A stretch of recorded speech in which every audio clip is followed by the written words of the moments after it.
Welcome to the Common Man Football Show. My name is James Coburn, and today's episode we're going to be looking at the Dallas Cowboys versus Denver Broncos Week 2 matchup based on analytics. And the analytics we're going to be talking about today is offensive and defensive split data, specifically looking at how these teams do when it comes to completion percentage compared to the rest of the NFL, how these teams do when it comes to creating first downs with the run compared to the rest of the NFL, and also how these teams do when it comes to converting, getting first downs with the pass compared to the rest of the NFL, and then of course how their defenses do in these categories, in terms of preventing these things. Because based on data, the better you are at preventing completions, the better you are at getting rushing downs, the better you are at especially getting passing downs.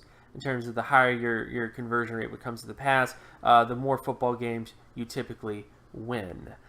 So, starting with this game between the Dallas Cowboys and the Denver Broncos, when it comes to the matchups, the data favors the Dallas Cowboys in this particular matchup. On offense, when it comes to the Cowboys offense, the completion percentage was not the best.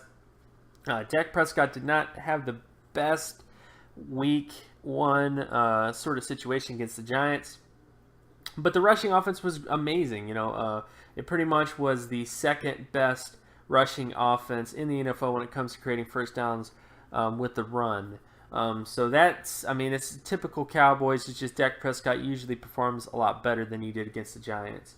And then when we come to the Broncos side of everything, the Broncos completion percentage was below average as well, but they were a little bit better when it comes to creating first downs with the pass, despite having a low completion percentage. This is very odd. This doesn't happen that often.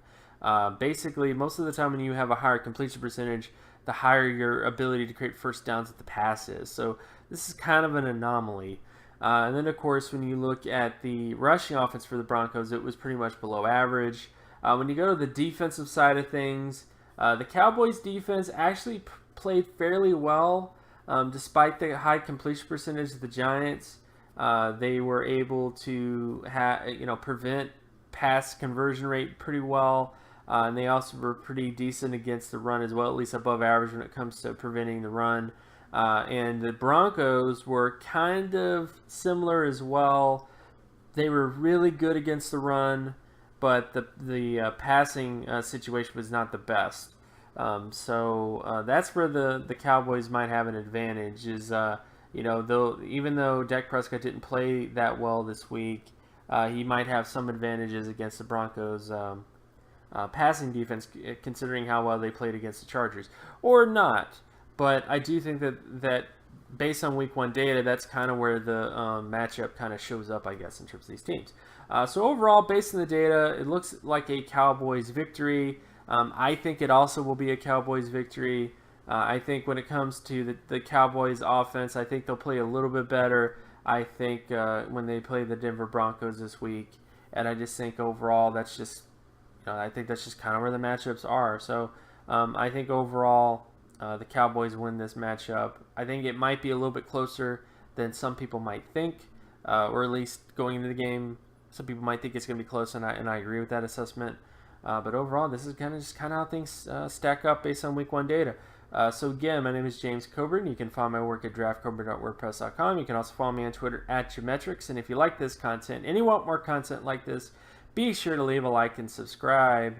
Share this video as well with anybody that you know, and I'll talk to you guys in the next video. Peace.